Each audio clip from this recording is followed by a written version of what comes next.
Hello, everyone.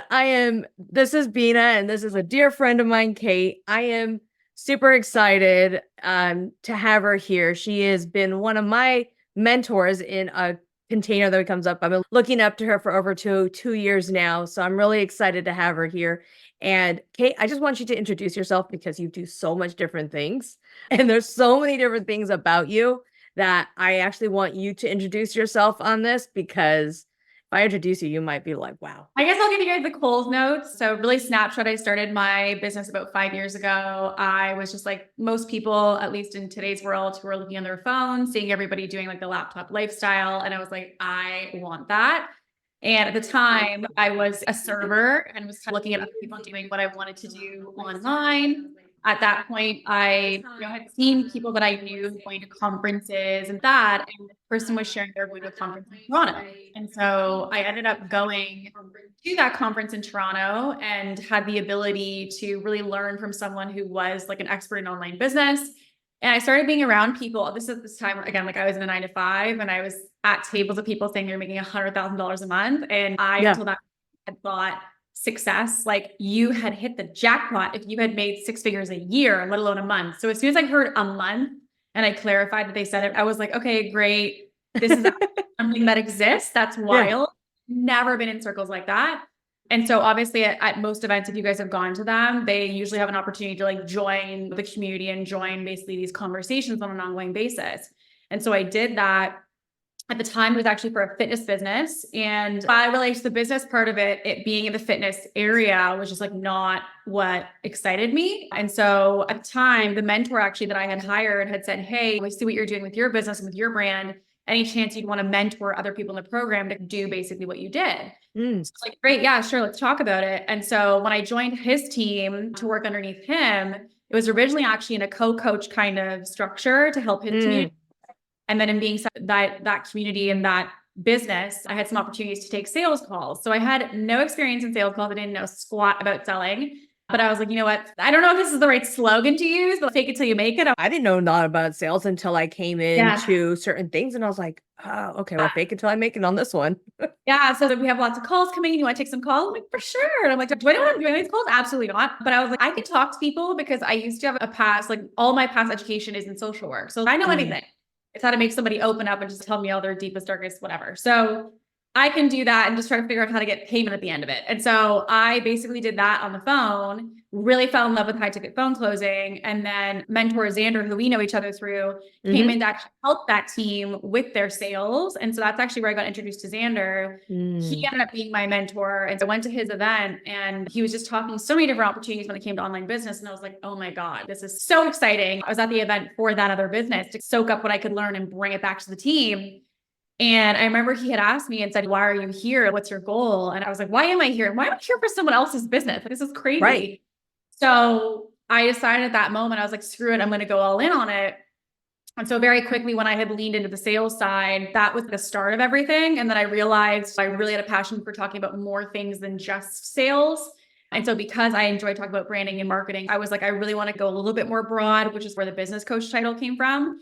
And so that's been now about 4 years ago. And so, yeah, very quickly, our business scaled from that moment at Xander's conference. Basically 18 months later, we hit 7 figures and we've just been scaling ever since. And that was, about 4 years ago now. So it's definitely been a ride and a lot of pivot totally on my own. You are now your own businesswoman who is a multi 7 figures, which is congratulations. In 18 months, like, I want people to realize that dreams are possibilities and possibilities is everything you can put your mind to, you're able to do. And you are a living proof. I think it really is harder to hit 6 figures than it is to hit 7, because I think when you're going to hit 6 figures, you're changing and you're developing this whole new identity and you're trying to figure out who am I? And I knew 9 to 5 and structure, and I have to make my own structure. And I used to think making 6 figures a year was I made it, but now people make 6 figure a month. Your brain is literally breaking into new possibilities. As you said, the world is your oyster. But with that, I think you can also become paralyzed to be like, what do I do with all of this opportunity? And so I think the journey of getting the ball rolling for most people is, oh my God, this feels so hard. And I think as someone obviously now who's on the other side of it, if I could tell that version of me, I'm like, oh my God, if you can just get through that even six figure mark, that first runway is so much DIY and trial and error that Yes. you feel like, is this really going to fucking work? Because if you are going through all of it and you feel like nothing's clicking, it's so easy to give up, right? But if you can have the mental grit and the vision and like the actual momentum to push through that phase, it's like almost when you think about when you get like through choppy waters, and then when you get to the middle of it, it all starts to calm Calms down down. as you're close to shore. It's the same kind of idea. It's once you get through those choppy waters, you're like, oh, this was on the other side. And it's not to say, by the way, that it's not hard the whole way. Like it's hard work all the way along. But I think that first phase, I have so much respect for that phase of business because I just think you have no money. You're trying to figure it all out on your own. You're DIYing it. You don't know who to trust, what information is right or wrong, what's the right pathway, is this going to work? And so it takes a lot to get through that stage. It is. That's probably everyone's dream, right? They're like, oh, if I can just get to six figures, I would be successful. But when you get to the six figures, I'm at a multi six figures. And for me to break that seven figures, I know it's a mindset shift. I know it's a trial and error until you find that smooth sailing. But even in my journey, there's still a whole bunch of trial and errors. You hit seven figures in 18 months. I hit multi six figures in 6 months, right? Yeah. Like we both did very incredible in a very short period of time. But I also want people to realize like you are a social worker, I'm a nurse. There's a different set of mindset that we know how to connect with people, but also we're just real. We're just like, that didn't work. Let me try something else. You know what I mean? We're just like, that sucked. Let me pivot and now comes up. But the biggest thing I think what both of us have in common is that one, we both worked with Xander, which Xander, if you're hearing this, shout out to you because I would not be where I'm at if Xander was not in my life. I just want to make sure, Xander, you're hearing this. I love you. I'm coming back. And it's just, it takes the work. It takes the work to do that. It takes the mental capacity, the mindset, but also the drive. And I think a lot of people realize that when you have a drive and you have a passion, you know, money will follow. Because like with you, a lot of people see you as this big success story, which you are. But from knowing you just from 2 years ago to even now, you always had that drive. You always had that same passion, and that passion never changed. It wasn't like Kate doing this, and then the next week, Kate doing this, or the week after that. It was just always the exact same of that woman empowerment. I want to help women in business. I know I can do it. I want to help you guys do it. And it never shifted from that. Like you've always been true to who you are. Right. And I think that's like a big distinction for a lot of people in entrepreneurship is that stick your path, stay on your course. It will work. It was also figuring out what the hell is my path, because I think part of the kind of like chameleon stages I had of trying to figure out who am I stem from the fact that I honestly did, like when people talk about like have a business mission and vision and things like that, at that time, I'm like, what the hell are you talking about? I'm trying to pay my rent. Like at that time, there was no mission. There was no mission. I didn't have one until, So I think at that moment, I will say I was pushing and pushing. And I think I came from not always having a ton of money. And so as soon as I started to realize the opportunity that was in this space, admittedly, I don't think that, at least when I first started, it was very much rooted in, I actually don't necessarily know that it was rooted as much in passion as it is today. And I think that is because originally there was just so much scarcity. It's when you think about like hierarchy of needs, right? We're trying to take care of our basic needs. And because of that, it's really difficult to think big picture. But I think that's why the six-figure mark is so important, because when someone can get over that hump of being like, okay, like I'm good, my family's good, my kids are good, whatever that may be, you start to be able to tap into a different source of energy and a different source of motivation or momentum. And I think that's really where things get fun, when you're able to not be like, if I don't make this sale, I might go under. And instead it's a matter of like, where do I want to take this business starts to actually become the question. And I agree. I think you need to have something deeper than money. But I also, I think anytime, at least that I've done like podcasts or something like that around this, people are like, easy for you to say when you have bills to pay. And I agree. I think like at that early stage, there's a lot that has to do with taking care of your needs. But then once you hit that threshold, you're going to be, I had this like almost like inner like breaking in my soul, to be honest, because I was pushing and pushing for 7 figures for truthfully no reason. Like why I wanted it, couldn't tell you. What it meant to me, don't know. Like it was really just a matter of a marker that I was like, once I hit this, that's quote unquote, as you said, success.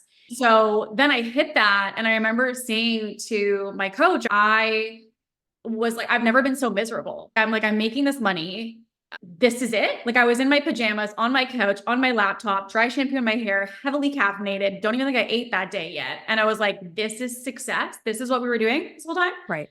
And so when I stepped back, I think, as you said earlier, it is really incredible as an accomplishment. And I don't want to minimize that doing what we've done in X amount of time. But I also think that if anything, from being where I am now, I would want to pass along people insight of the fact that you don't necessarily have to go that fast. Yeah. And you also want to ask yourself, if you do want to go that fast, I have people who tell me all the time, like, I'm gunning for this target. And I'm like, hell yeah, let's go.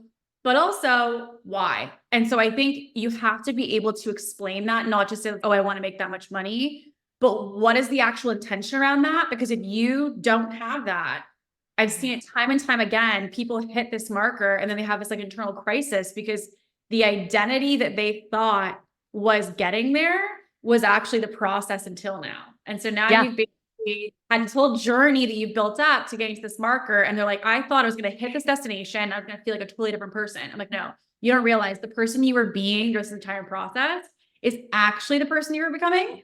So because this was flawed, it's still flawed when you get there. So I think that's been something that's been like a huge insight for sure. Yeah. That's a big distinction because it is right. I hear this a lot, even in my coaching containers, is I want to hit 6 figures.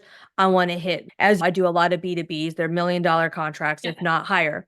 And everyone's, I want that $1 million contract. And I'm like, but it's also about the passion behind it. Like sometimes these contracts with people that come into my lives, it's because of the connections. It's because of who I'm being in the moment, not because I want the $1 million contract.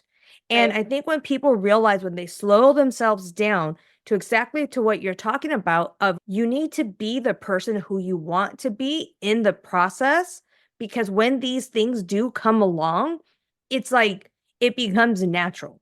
It becomes sustainable. It becomes where it's a repeat and rinse because your identity and that identity process, I'm telling you, it was hard for me because it was really rough. I remember my first IAL in October. I know you couldn't make it that year. And I was with Phil Boho, Rebecca, all these amazing people in the room, and Lindsay. And I remember walking in feeling such imposter syndrome. I walked into that room and I walked right out because it was like all these successful people. And here I am in 5 months because I didn't know who I really was at that moment. I didn't realize, I hit multi 6 figures in less than 6 months, but it was that, who am I? Like, what am I doing here? Even then, it's just, I was like you in the sense, not hit 7 figures yet, but I sat there, cried that weekend because I was like, this is what it feels like. Like, I'm still lost. I didn't know what a KPI was. I didn't know what an ROI was.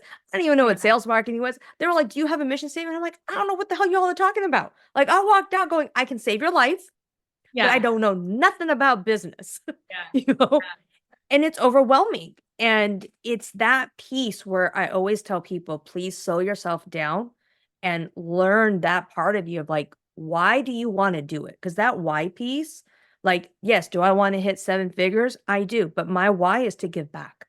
My why is to help other parents. My why is to give back more to society.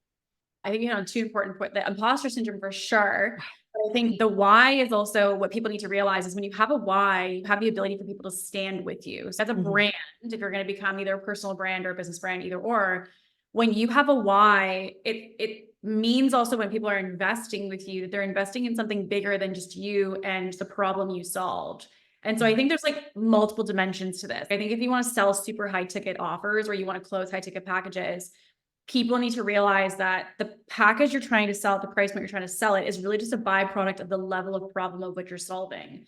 So if you're wanting to solve a problem that is a $10,000 problem, then you can sell a $10,000 package. If the problem that you solve is something that someone values at $50,000, $100,000, $1 million, then like the contracts are reflective of that. And so then really comes the question of how do you properly demonstrate the real problem that you're solving for people? And I think that really helps the sales portion that you mentioned of those big contracts to happen. But I think you noted on something of imposter syndrome. And I have had that. I feel it every single stage. I don't think it goes away. And I actually, just speaking of IAL, which for context is our coaches events that they do pretty well every 6 months. And so last one, he had said, hey, do you want to come speak on marketing? And I was like, talk about marketing for an hour? Absolutely, 100%. When I went to that, there was another speaker who was like, to me, and I literally said this to him at the conference, so I'm happy to say it here, but like I said, you are the Jeff Bezos of marketing, and I have to present in front of you. What the hell is going on? You're allowed to cuss. It's okay. So I remember seeing him in the room, and I told him this afterwards. Like I was like, I saw you in the room, and I literally was like, I'm gonna poop my pants because like I just so nervous, and I don't really get that way. But I was saying like I realized it was such a trigger for me. The imposter syndrome immediately flew through my body, and I'm like, why am I teaching marketing to a marketing expert who's in the back of the room? This is wild. So I sat with it afterwards. Obviously, I get off stage, everything's fine, but I told him afterwards, and I remember it was like a reframe of, I said, I just feel such imposter syndrome about today. That was just so like, why am I talking about this? You should be up there talking about it. And he said, it's not a matter of the fact that that you're nervous or that you have imposter syndrome. It's just because you care. You care to do a good job for somebody who is stages above you or like before you kind of thing. And I remember actually one of the coaches that was in HIC, he gave me an analogy that has always been like the little back pocket explanation of imposter syndrome. And so at the time, I want to say 2 years ago, I was signing clients who were signing into contracts. In my mind, I was like, why do these people want to work with me? I don't understand. Yeah, sure, I know this and this, but they're so big. Their following was big. Their business was bigger than mine, whatever the bigger it may have been, bigger brand, whatever. And I remember his explanation was basically to think about the NBA. And so everybody on the court is 7 feet tall. They're super tall, lanky guys, and they're totally different than the other person you're going to see, which is if you turn to the left, you're probably going to see on the side a 5'5" coach who's coaching all these 7-foot NBA players. And so if that coach was like, I'm not 7 feet and I can't dunk and I can't do this, the reality is your role in the relationship between you is not there for the same function. You're there because you have a specific skill set for someone else who has their own specific skill set, and to complement each other, it works together. And it's, can we not have the duality of the fact that you both have a place here and you both have different skills or thoughts or whatever it may be. So I think back to you in that room, like I've learned so much from people who are at earlier stages of business than me that I'm like, oh my God, that's so valuable. I could have never learned that from somebody who is like an 8-figure earner. And on the flip side, I've also learned a lot from people who are, much farther ahead than me. But I think this idea of almost like it being like a linear process, depending on where on the totem pole you fall, that is whether you should have imposter syndrome or not.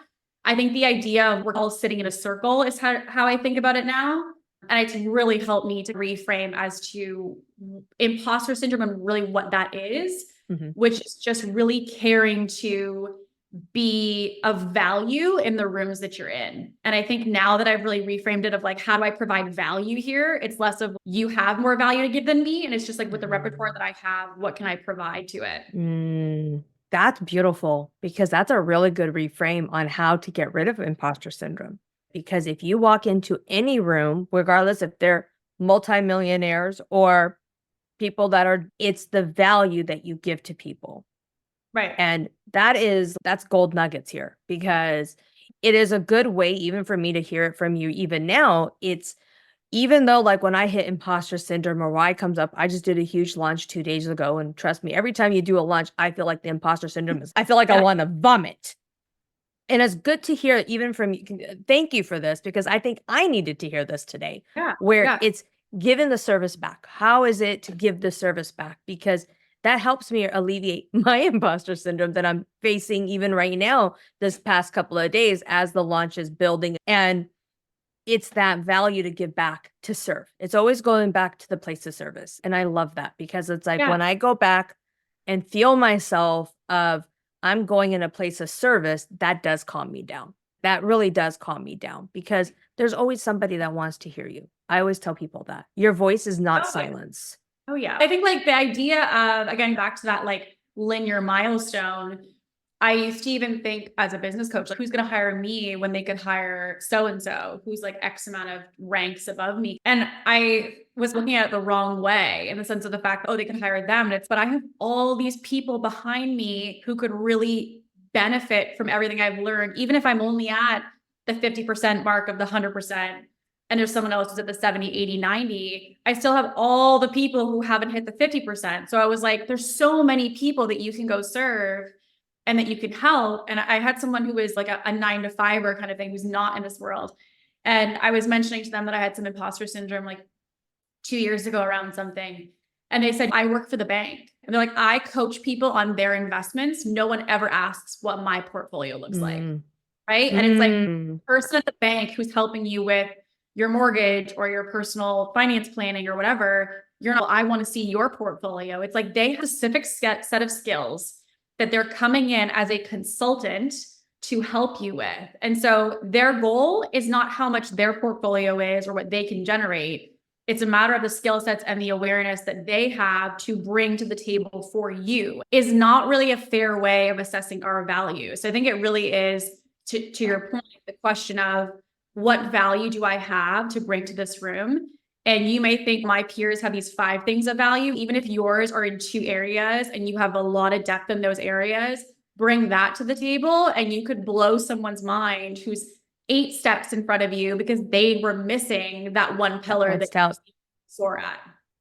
Yeah, it's always finding your groove, right? It's always finding, and I always say this in a way where it's just the minute your story comes out, the minute your passion comes out, that is always going to be a missing link to somebody else. It always will be. So a lot of people ask me, how do I have a multi-successful business along with having three children with special needs? Like everyone always asks me, they go, how in the heck do you manage that?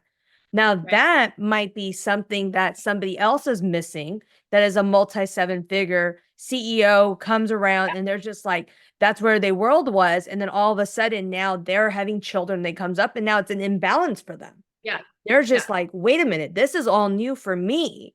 Now I'm not there. Now they might reach out to me and be like, Bina, how are you doing this in this world? Can you give me some guidance? And vice versa. And I think that's like the biggest key is that everyone has a special passion. Everybody has something valuable that is a missing piece for anyone and any one person. There's no like strong person or weak person, at least in my world. I believe everybody has a strong suit and there's always missing links. I would learn from you what you can learn from me 10 minutes ago. And I've been like, how come I didn't know this 5 minutes ago? Like, where was that? Right. And it's the collaboration. And I think along with both of us being a woman, both of us being business women owners, it's that collaboration that goes along with it. I know you personally, you're not the type of person that is going to bring anybody down. We're in this world together to just completely enhance each other's lives and to help each other grow.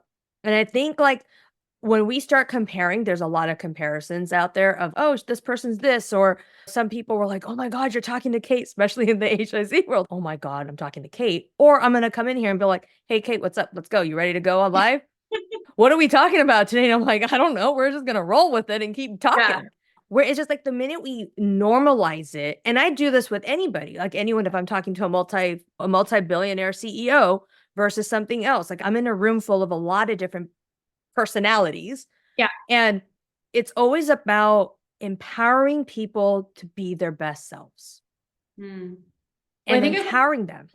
There's 2 people in the same industry or 2 people who both have similar objectives can coexist. Like I think about a Dunkin' Donuts and a Starbucks, they both exist. Got a Coke and a Pepsi, they both exist. There's endless scenarios or situations where that's the case. But I think the main thing is this idea of, oh, it's her or me. And I at least have found, because I do technically work with men, but I mainly work with women. And I have found that I think there's this, women often have in their mind this belief of what other women in business are like, in the sense of if you were to reach out, she's not going to do it. Or if I ask her, what is she going to say? And I'm like, You literally don't know until you shoot your shot. So to me, this idea of if your mindset is the way that it is around business of collaboration and working together and empowering each other, what's to say that hers is not the same? Mm-hmm. So listen, like I definitely have interface with women that's not the case, but there also is a lot of women who are very like open and welcome and willing and excited to support other people. And I think the more that you can surround yourself with other women, the more validated you're going to feel in a lot of your experience. If you're a mom and this is your first kid and you're like, I have no idea how to navigate this with business. I'm like, am I the only one who's struggling here? Am I the only one who feels like this is impossible? Then you talk to someone else with kids like, oh no, that's just totally how it goes. I did that. It's just, you're instantly validated.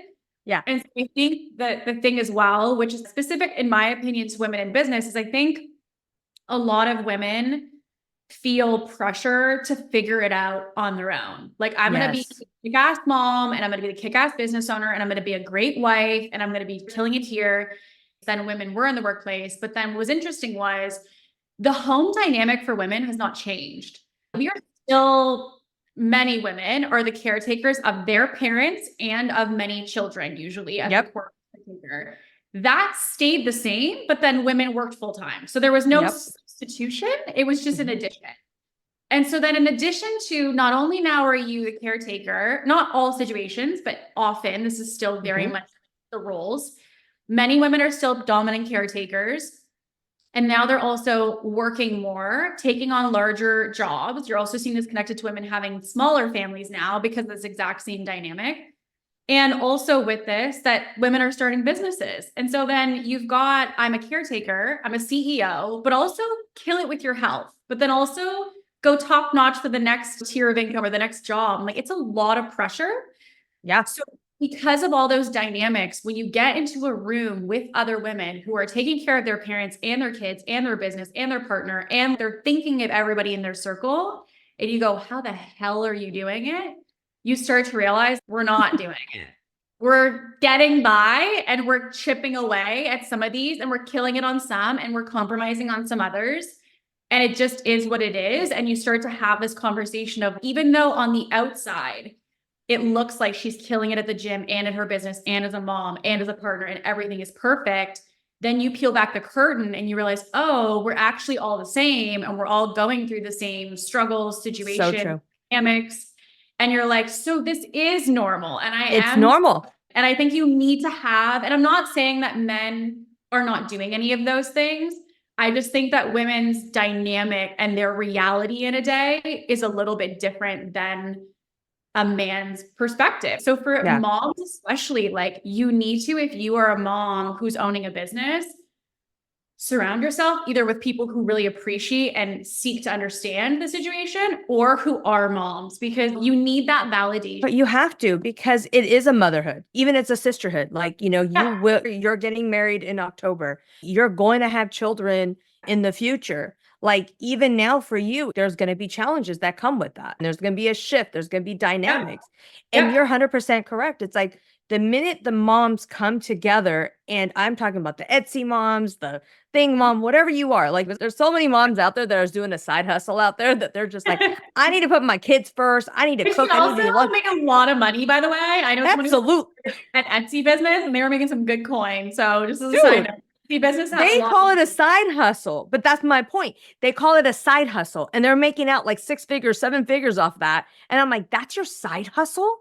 Yeah. I'm like, girl, can you like step into that power and say you are a CEO of that company? And then there's just no, because I got to do my kids. I got to get my laundry. I got to unpack. I got to pack my kids' lunches. And I'm like, girl, you're killing it. Yeah. You're killing it. Own it. Like own that fact that you are that mom with that power behind it. But yeah, I know a lot of people who are on Etsy or doing some other side affiliate programs, things like that. Whatever it is that they're doing, they're making a crap ton of money on it. All power to all you women out there that are doing that. I just want to give you that credit. Surround yourself with those people because it is so powerful. It's so powerful because then you realize when you have those bad days, which we all do, whether you have children or you don't, just in women life. Right? Where hormones kick in, you're feeling really depressed or we just have those moments of ups and downs with our hormones, and it's there and they come up, and we have those days where we're in our pajamas. My hair's shorter now, but I still put it up and I want to cry, and I have my glasses on and I'm just sitting there eating, and I'm just like eating ice cream or something, and I'm just crying for no reason. Those are normal days too. And guess what? You're not the only one that's doing it. And you are just as successful and you're just as important. And when you surround yourself with people and let them see that part of you, not just the mom, like for me, not just the CEO mom or the kids or comes up. If I let people in my house, there's 5 bags that are not unpacked yet from our cruise. Yeah. There's dishes in the sink right now, and I got 10 loads of laundry. Yeah. And guess what? That's my life. Well, I was actually talking to a mom the other day, and we were talking about the fact that so many women feel like they have to be just like a superhero in everything. And I saw this quote online the other day that I was sharing with her, and we were chatting through it because it was basically saying that technically as a woman, you can do anything. Like anything you want to put your mind to, you can do, but you can't do everything. And so it was like this juxtaposition of I can do anything that I want, but I can't do everything. Because we always have this mindset of, no, I can do it. I can do it.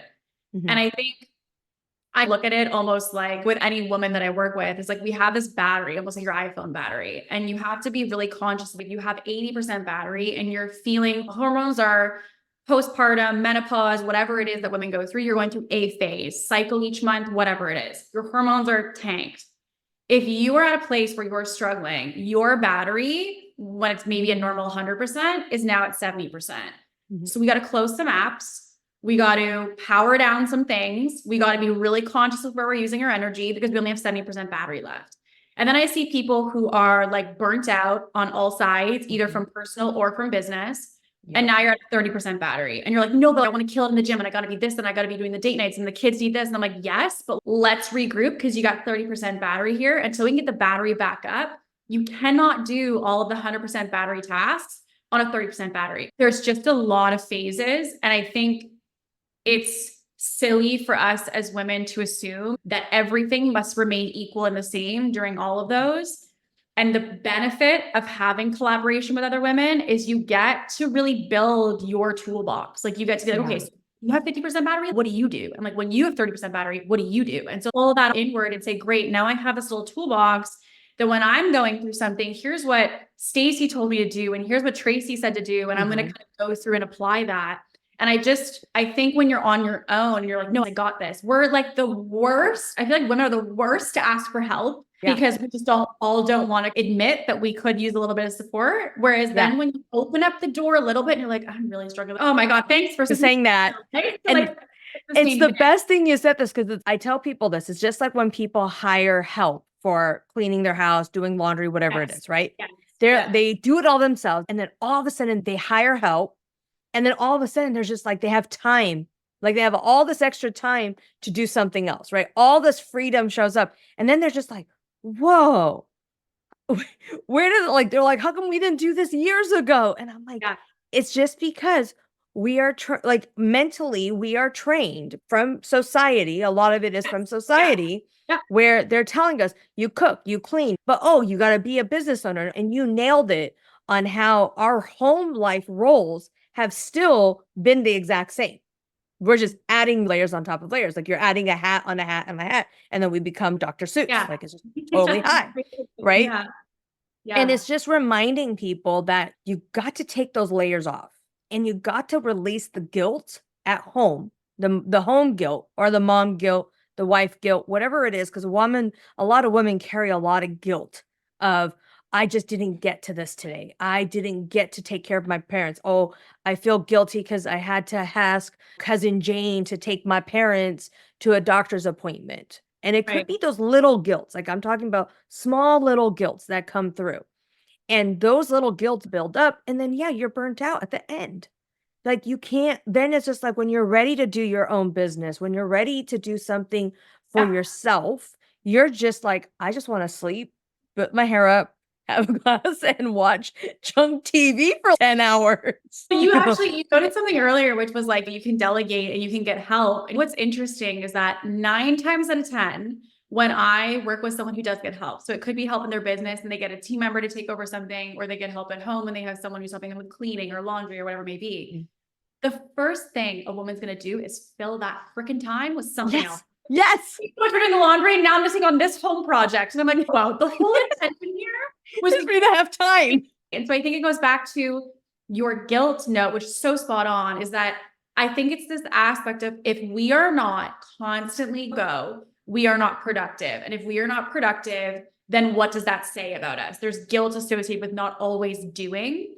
And so I think, especially when people go into business, that mindset can be so detrimental, because the idea of more and more is not only not going to be helpful in your personal life, but it's also not going to be helpful in the business either. And the idea, I just got to be working more, because working more or putting in more hours means more success. And like, my mom raised 4 kids by herself. And I remember she had said that she, when we were younger, was just like in such awful stage of burnout. And her dad, she was like cleaning up and dusting, and the kids are running a mile an hour and all of the classic home life. And she was, yeah, the house is a mess. He's like, your kids are here and now at this stage, and that dust is going to be here tomorrow. Choose one or the other. You can't have both. Like, the idea of, you can't have the perfect home while having these 4 kids running crazy around the house, and also be present and be a present mom, but have that perfect home. So I think the aspect of compromise is so difficult, because I think that, to your point with conditioning, we've been taught that if you compromise, you're doing something wrong. When you start to account for the fact you now, instead of having 1 full-time job, have 2, you start to realize, hey, you know what? Slack at work right now, or i.e. home life or business, because I need to be present with my kids, or I need to be present in the business. So I can't do X at home, or whatever that factor may be.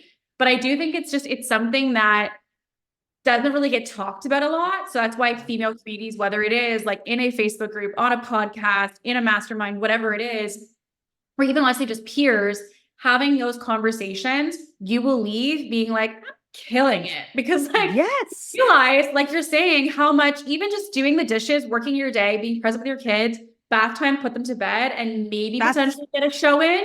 You did it. And that's where, and I always want to tell people, like, women are already CEOs of their house. They are already CEOs of their house. So when people go, I don't know how to be a CEO of my business, whether you have kids, a dog, a Furberry, we have just been naturally trained. We're just the ones that are like, oh, we want our house to look nice. We decorate. So we're putting fresh flowers maybe on our table stand, or we're putting fresh linens on every week. Like, we are our own CEOs. I just don't think people realize when they're like, I can't be a CEO. And I tell them, I said, can you go tell me about your day? Tell me what you're doing today. And you nailed it. They're like, I did this, I did this, I did that. And I'm like, you did way more than what a businesswoman would have done in a CEO day. Yeah. Like, you just did 10 times more than what this is. Now, can you same that energy now, utilize, if you're doing like the flowers, think of that as like marketing. Think of that, it comes in. Now, if you do this, think about being sales, like when you're going to Target, or it comes up and you find a budget, or you find something out, you get great deals at Trader Joe's for flowers. And you're like, that's the thing. I'm like, think of that like operations. If you utilize what you're doing already, you have a successful business on the other side. You just have to parallel it right out. You're managing timelines every day. Kids got to get to school by this time. So they got to reverse engineer, get them up at this time, do this at this time. Like, you are already doing it. You're already doing it. So it's really just stepping back and saying, how do I apply the skill sets that I've learned to a different area? And I think, to me, that the hard part is, I think, because this is part of why these conversations are so necessary, is I think with marketing, at least I feel in kind of the marketing that I've seen, especially the mompreneur space, is that I think it can also be very detrimental in the way that it's marketed, because it's not marketed with it being realistic. Not showing the full perspective of it. And so then when you're, again, back to that first phase of up to 6 figures, and you're trying to get your footing, and you're like, why does this seem like it's so easy for everybody? And why is this like everyone has like flow in this? And I'm really trying to, get my bearings here. Trust me, if you get someone one-on-one who's not on social media, I think that is such a better place to get your point of reference, because social media, and I always tell people this, which is kind of part, like you were saying earlier, when people were like, oh my gosh, you're going to have a conversation with her. I talked to someone yesterday, they said, I was terrified of you. And I was like, really? And they're like, yeah. because of social media. And I was like, Uh, interesting. Because it was just like I heard she's here at the stage. Same thing you were talking about earlier. yeah, About that's not yeah, me. No portion of yeah, my life. You don't see me like when I wiped my eyebrows off at the end of the night. You don't see me when I'm disheveled and I'm cleaning the house. You don't see me doing any of those things because that's my marketing. That's not my life. And so I think yeah, it's important too, whether you have kids or not, to recognize that what you're consuming is such a sliver of someone's actual reality. And so then when you're using that as your reference point, you will be forever disappointed because your life will never look like that. Why? Because we're not even considering 90% of the actual lifestyle that person has to make that happen. yeah. And that's like with me, with my marketing, I bring them into my world. Like, I Yeah. bring them into my kids crying. I bring them into me crying. I've showed people my life with I don't know if you saw with one day, my whole one room was just filled with laundry, just filled. It was just filled with laundry. And Yeah. it's because I want people to realize that when you open up behind the curtains, this is the real silent struggles Yeah. that people are facing. And I promise you, those silent struggles, I can guarantee you, they're all the same. In Mm-hmm. one shape or form, it is going to be the exact same. Then someone said to me, actually met me yesterday, and they've been following me on social media, and they're like, "Bina, it's so nice to see you." And I got took off guard by it, but it was it was that rawness. They were like, "We appreciate you because you do show the good, the bad, the ugly." Now, that's great. That comes in. I understand that part, but then there's also that level of like in social media, like those moms out there, just some people have that level of like perfectionism on social media, right? They're going in, they're not struggling Yeah. because it's that rawness. It's people need to see that rawness too. And you nailed Right. it. Like that person who was scared of you, which that's ironic because you're like the nicest person I've ever met. I'm like, I'm like, I think I was context is like, like they just don't have enough touch points to change their point of reference. And I yeah, think that the key thing when you are looking to connect, I have found that having one-on-one conversations, being on Zoom rooms with people, you are catching people at home in their at least sweats on the bottom half of their body. And so we're not meeting them at this polished state of their marketing. When mhm, you meet someone at an event, it's often the times where we're getting really raw and deep with each other as to here's the one-on-one of what's really coming up for me right now. And so I think when you start to peel back those layers, you will be so excited to have those conversations. And I have found that getting that little network of women that you can collaborate with and that you can connect with is key. Because if you yeah. don't have that, you start to feel like no one understands me, no one gets what I'm going through. This is just a me problem. And then once you start to have those conversations, you realize, oh no, this is basically every other person in my circle. I just wasn't open to talking about it. Yeah. The vulnerability. Huge. And I think that it's also a big trend right now in the sense of for businesses, because I think you hit on something earlier as well, which is like the curation of it all. If it's super, super curated, I think people are more than ever desiring connection. Like they're desiring, like, oh my God, finally, I see someone who looks like me. It's like when we see Mhm. someone who shows up in a swimsuit now who's not retouched and face tuned and edited. And we're like, oh, finally, someone on the internet who actually looks like me, right? It's the same kind of idea with being a brand. You want to be able to connect with somebody who has the reality that you have and not feel like you're the only person living your lived experience. And that's a huge thing. And that's like the biggest part about marketing and talking to people and building your inner circle is the people like, and I've said this to somebody the other day, people that are going to gravitate towards you are already there. Right. They're already out there. All they're waiting for you is for you to share your story or for you to be vulnerable, for them to just be like, where have you been, Kate? Oh Mm-hmm. my God. Whether doesn't matter about money figure, doesn't matter what you're doing, doesn't matter about if we strip everything away from you and you just said something and they're just like, oh my God, Kate, thank you for saying that. I really needed that. And then bam, it's like an instant connection. They might not know who you are. They may have never seen you on social media. They may not know nothing about you. And it's that interconnection of where it's just everyone, there's a surplus of people out there. There is a bill. I was going, there's a billion people out there. Ladies and gentlemen, there is no scarcity. There is no competition. Who's going to work with somebody is who they want to work with. I always would tell people it is a choice. This is America or Canada. You're in Canada. It is a choice. And there's nothing wrong with that. And it's just making that impact. And the more vulnerable you are, the more special it is. Your marketing it should be a magnet. Like, I think marketing gets this kind of like bad rap because I think bad marketing or bad sales has been a lot of like pushing and persuasion and kind of come here kind of thing, in the sense of you're pulling your audience. Whereas I think really good marketing and effective marketing is when you're talking about you're posting such real and raw, this is just the reality of what it looks like type of content. And when you do that, you become a magnet for other women who are like, ooh, I want to watch this every day. This feels seen. It makes me feel validated. This makes me feel heard. This makes me feel curious. It makes me feel inspired.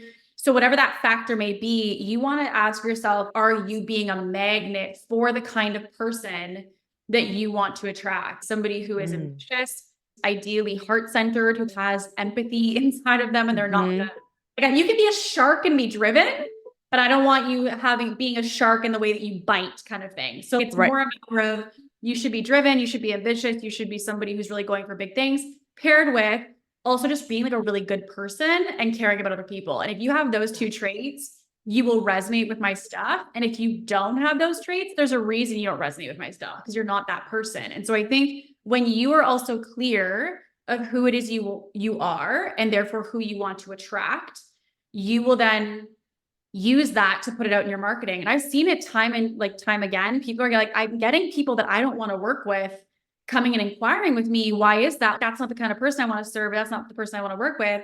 And I'm like, you need to be neck and neck caliber with the values you have and the mission that you have to bring in that person. And so if you're marketing blue and you're like, why am I getting a bunch of red back kind of thing? It means that there's some kind of disconnect. You think you're marketing blue, but you're actually marketing red, which is why you're getting tons of red coming your way. So if you want to be a magnet for a certain kind of person, like, you have to start with yourself. Yeah, it's so inspiring to hear from you again, because that's going to resonate with so many people, because it is the truth.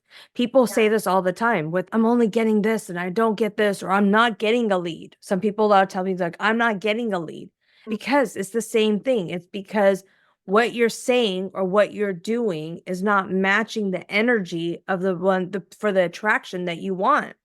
And you said it so perfectly with like, you're marketing blue and then you're only getting red. It's because there's a disconnect, and there's a fine balance between marketing. Like, there's a strategy behind it. You are obviously one of the best experts in this field.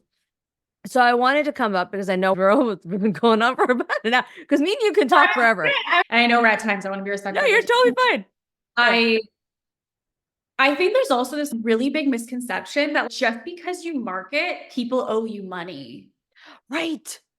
It blows my mind. People look like I'm posting content. Where are they at? And I'm like, oh, super quick. First of all, they don't owe you anything. Yes. So they're not buying. That has nothing to do with just them. Like, oh, my audience, my leads, my whatever. I'm like, turn the mirror around, check yourself, and realize that if you're not getting the results that you want from the marketing, blaming your audience is not.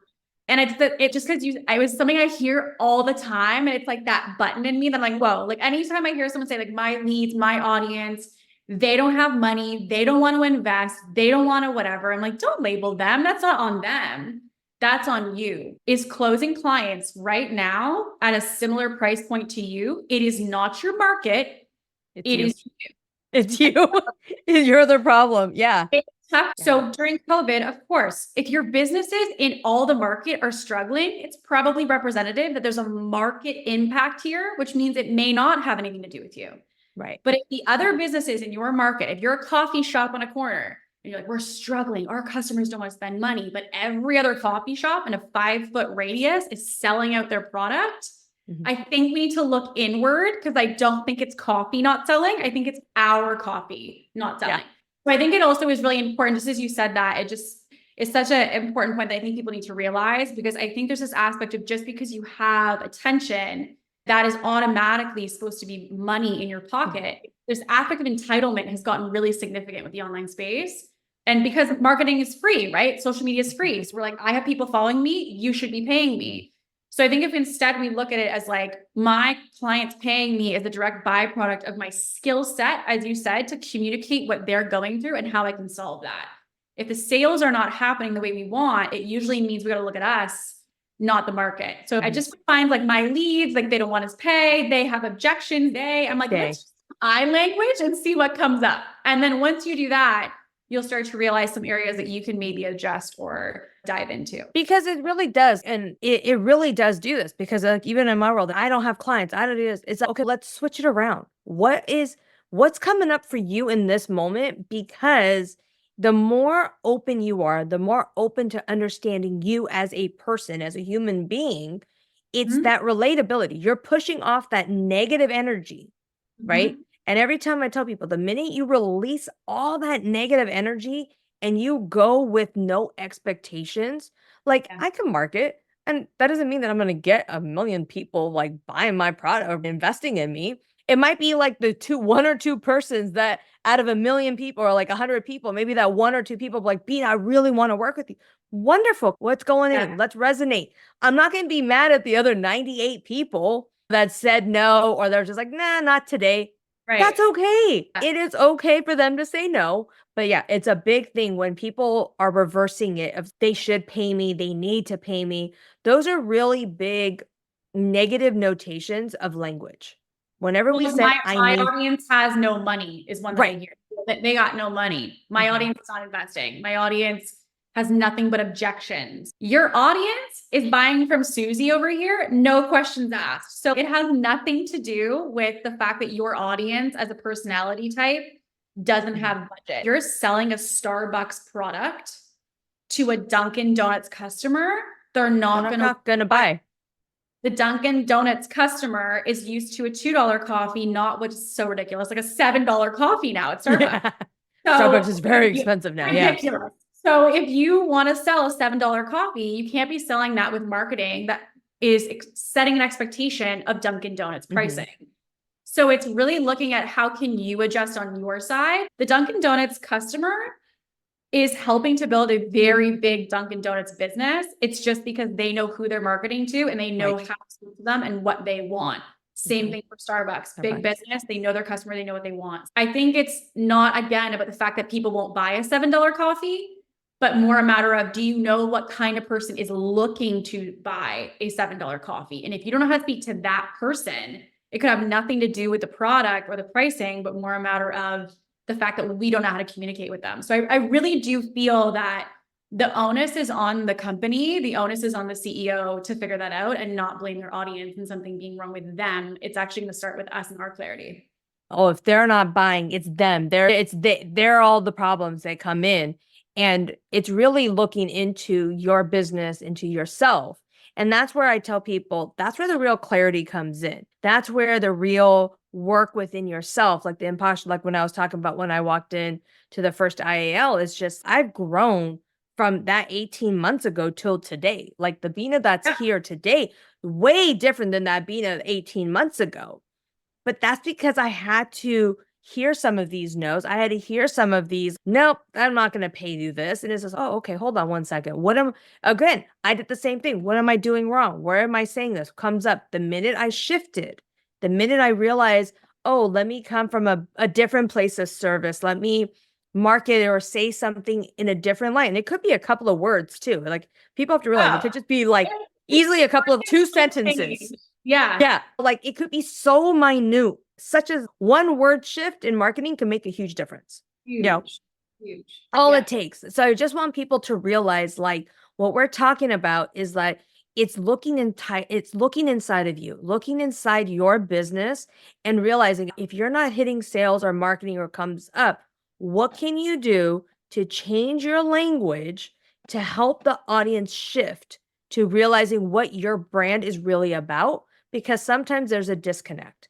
The minute that disconnect occurs, people are going to be eerie. They're going to be like, why do I want to buy you? well, who are you? Like yesterday you were wearing blue and you were preaching blue, and today you're wearing red, and all of a sudden you're preaching red, and then next week you're preaching yellow. It's what color are you preaching today? You brought up the aspect of like rejecting the price. And I think something that is a distinction I don't think a lot of people think about, because you'll hear this when someone gets rejected. And what I mean by rejected is you put out marketing and it doesn't get the response you want, or you go to sell someone on a call and they don't close. And I think when I see people's emotional reaction to that, it makes me realize that who has the distinction of one side or the other. And the distinction being, are you asking questions to say, what can I change my marketing? What can I change of how I sold that? What can I adjust in my process? That tells me that you realize they're rejecting the offer and the process and the product. If I hear they don't want to work with me, they won't invest with me, I can't sell at this price, it's very internalized. It's usually a matter of people being like, they're rejecting me is what's coming up from it. So it is also interesting when it comes to marketing and sales to see the distinction between people who can create space to realize they're not rejecting me when they say no in marketing or sales. They're saying no to my offer, my product, my marketing, my message. Whereas the other side, which is where I hung out for a while when I first started my business, was that they were rejecting me. If they didn't buy, I was like, they don't see the value in me. I'm like, no, they see the value in you. You may be great, but your offer is not what they want. Your support is not what they want. The problem it solves is not what they want. And so I think that distinction is also really big because, as you said, the no's are going to happen in every area of business multiple times. It's a matter of really how we respond to those and what that internalizes for us that will change the game as to what it looks like moving forward. Okay, I want to respect your time because we can probably talk about this for a couple hours. I think we should go up like that. And I think this is like where I think a lot of people need to see is that once you see this passion, like you can see me and Kate's passion just light up when we start talking about certain things. It's because we care. It's because we really want our audiences to really feel valued, really feel respected, really feel heard. Whether it's the silent struggles, like which I do within like homes and environments and comes in versus what Kate does with like the business owners and comes in, it still goes back to the fundamental of feeling the love with our employees, feeling the love with our clients. Because I think that's where we both are we can talk about it for hours. We're like, come on, let's go. Because we love what we do. We support what we do and we have the passion behind it.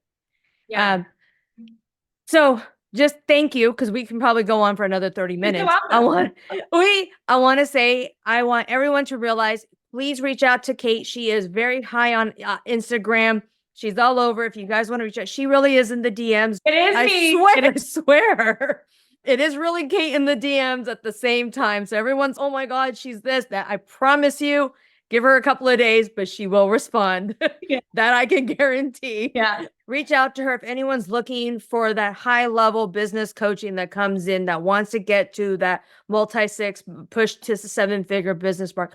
Please reach out to Kate. She is one of the most humblest businesswomen I have ever met.